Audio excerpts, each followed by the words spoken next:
And here begins my third demonstration evaluation of a device that allows the connection of at least one kind of video game console controller to a PC. And this one, like the other three, can be bought online. It was and may still be produced commercially for the purpose of connecting a video game controller via USB to a PC. Here is my current Windows-based PC. You can see the monitor here. I'm running Windows XP, my keyboard and mouse.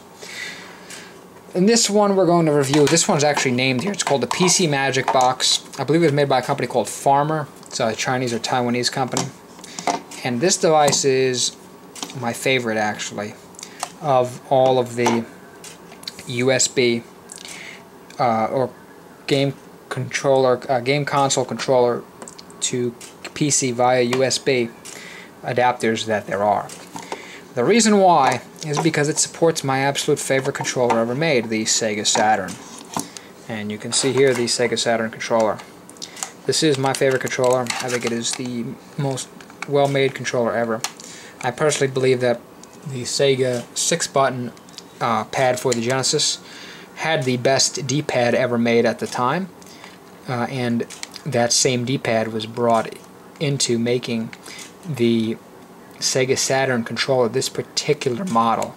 This particular model was actually the second model released in the US for Sega Saturn. The original Sega Saturn controller, which I have actually 3 other kinds of Sega Saturn controllers here.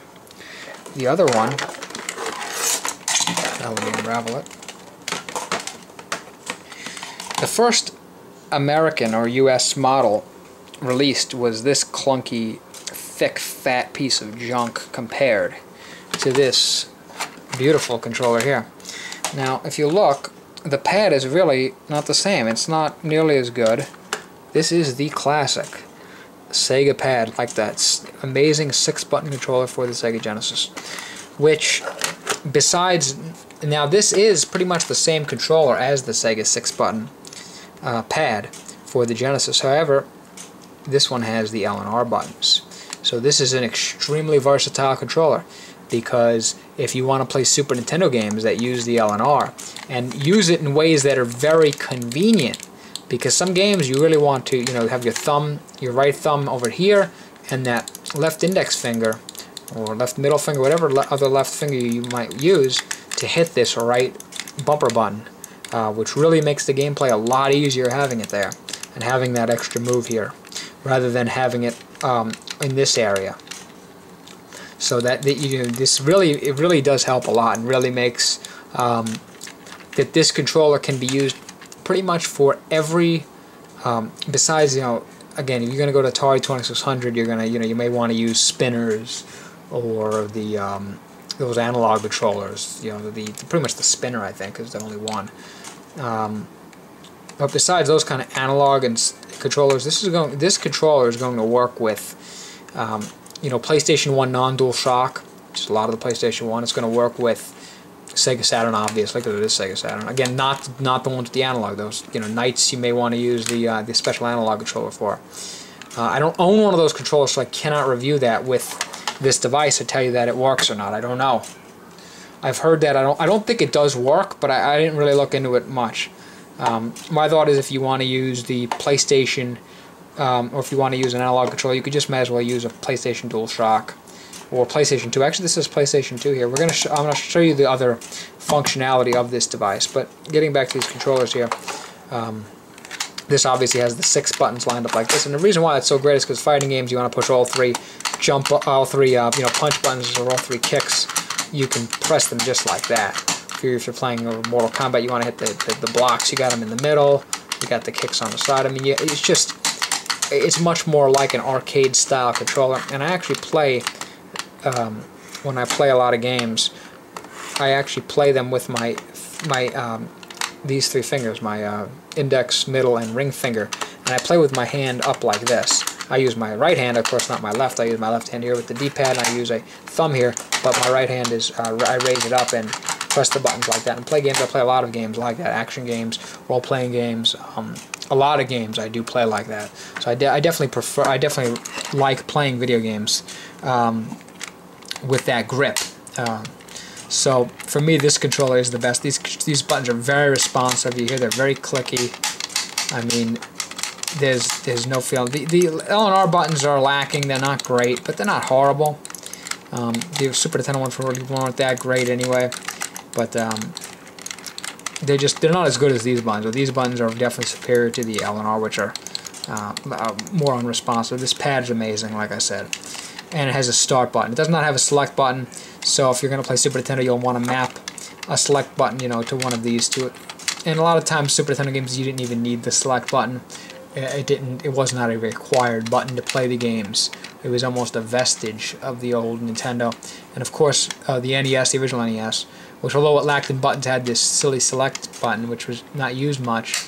And the Nintendo 64 controller got rid of the select button. So I don't know if the GameCube has the select button. I don't think it does, but I'm not sure. And the Wii controller is really, I don't know, that has like these weird, I hate the Wii controller. Anyway, that's another whole issue, the Wii controller. Let me go to this device here. This is the actual adapter for the PC. And you see here's a Saturn, PS2, and DC. This is obviously for the Sega Saturn. This here is for, it says PS2. I think it works with PS1 also. I'm pretty sure it does. I'm guessing this does have, well, I guess it works with the PS2 controller fully. I don't have a PS2 controller, so I can't test it. The PS1 DualShock controller is very similar, although I believe there is some advanced extra functionality with the PS2 controller that the PS1 controller does not have, although I'm not sure what those are. Other than, like I had mentioned in another video, that the D-pad may be a little more sensitive and more subtle. The DC stands for Dreamcast, which is a terrible controller. I hate the Dreamcast controller. I think it is terrible. I avoid that controller at all costs. I will use a DualShock controller for PlayStation and simply substitute the buttons on a Dreamcast emulator. And there are Dreamcast emulators, and they are good. They're not extremely great. They're not great at this time, but they're pretty good. And I used 2 of them and messed around with them a little bit, but I'm not really too knowledgeable about Dreamcast emulation. I think Dreamcast is a great system, though I think the controller was terrible on it. Anyhow, let's go to the to these controllers. The Saturn is what I'm going to be showing in this video. I'm not going to focus on the PlayStation and the Dreamcast compatibility probably in this video. Maybe I'll put it at the end, or maybe I'll make another video. I'm not sure. I will record it though and review it. So, but anyway, Saturn is what I want to focus on. That's why I love this thing, because it supports Saturn. Now I'm going to plug this in. Well, let me show you what I'm doing here. I have the USB in my hand. I'm going to plug this into the PC. And let's see what happens here. Nothing noticeable yet, but let me go to the... Yeah, I'll close these. I had these open from another review, but I'll go to the control panel here. Game controllers. And let me zoom in. You'll see here 3 options. The 4-axis 16-button joystick is what is being read by this device. As you'll see some other devices below. Let me let this camera adjust here. You'll see here LPT3, DirectPad Pro, SNES key. Don't worry about that at this time. We'll be getting to that in another video. That's in fact I think the most interesting thing, or interesting of these devices. And I'll be getting to that later on. But that's a for a different device. So let me move my mouse here, and here we see what comes up when I click on that. You'll see, now I have no device right now plugged in. So let me plug in, of course, my favorite of the Sega Saturn controllers into this device. So now it's plugged in. And I just adjust these controls so they don't fall. And now I'm pushing up. You see it's going up on the axes window. As I rotate the controller, it rotates graphically, pushing the A button, B, C, X, Y, Z, L, R, and start. And you see that as I push these buttons, they map to different regions of this window here. So this is indicating that Windows is reading this controller and reading it successfully. There really isn't much to that. So let me go now to an emulator. I don't have a Sega Saturn emulator set up here. I actually don't play Sega Saturn much. I love the Sega Saturn controller because it's so versatile. Like I was saying before, this controller can be used pretty much for the entire video game era up to, up through the 16-bit era, and a bit into the 32S and Nintendo 64 generation, whatever number that was. It'll work with the old 8-bit systems, Atari 2600, the whole Atari library. It'll work with, it'll cover you with the, the old 8-bit computers, Commodore 64. It'll go to the, it'll be great to use for the 8-bit consoles and NES, or the other more later ones, NES, Sega Master System. It will work great for the 16-bit era with Genesis, with Super Nintendo, with even Neo Geo. I mean, great for Neo Geo. It's great for fighting games, this thing. I mean, just amazing. So this is going to work with the whole generation of games. It'll also obviously work with Sega Saturn, again, not that uses the analog stick, and it'll work for PlayStation 1, again, not with using the analog stick. For the most part, although again, some PlayStation 1 games you're going to want that, or if you want that R2 bumper, it's, you're not going to have that there, so you may want to map them here. Again, if there's a real game that you really, really want that R1 and R2, you want those two diverse bumpers, this is not going to work for you for that. But for a lot of the PlayStation 1 games, you're not going to need that. Again, though, if you're going to use DualShock, that's a whole different story. Then you're going to need the DualShock controller and go up from there, which is also a controller that you can pretty much use for then all the games. So really you only need to own two controllers to play most of the history of video games. You can own this and the PlayStation 1 DualShock controller and get pretty much most of the gaming out of that.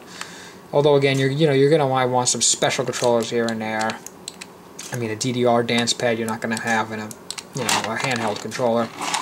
But this is going to be a very, very versatile controller, and it's just an extraordinarily well-built, extremely responsive controller. And it is, again, my favorite controller. So let's get back to the game here. We're going to load here Genesis. I'm going to load Kega Fusion emulator, which, by the way, I think is one of the best emulators ever made. It is extremely user-friendly, extremely nice, and just feels so professionally made. I mean, I really love this emulator. I will load up here. I actually don't have a good ROM to test. I have very few games here at the moment. I was playing Mega Turrican, so I put that on my hard drive. Anyway, we'll just load this just to test it and show you what's going on here. So I'm not going to be able to show you the full 6-button functionality on this game, but I'll show you Super Street Fighter 2 later with Super Nintendo.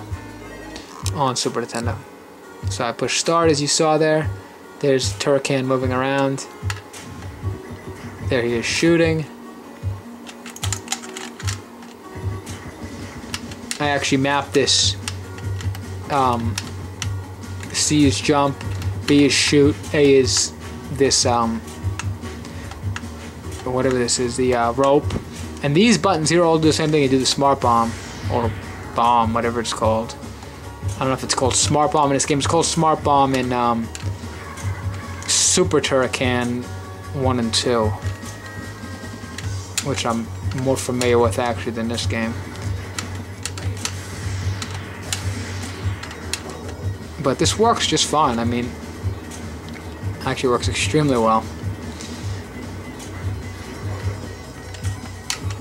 So that's the Saturn controller being played with a Genesis emulator, Genesis game.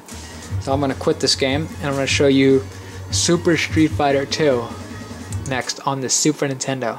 So I'm going to show you how a Super Nintendo game can be used with this Saturn controller. And it's actually superior to use this Saturn controller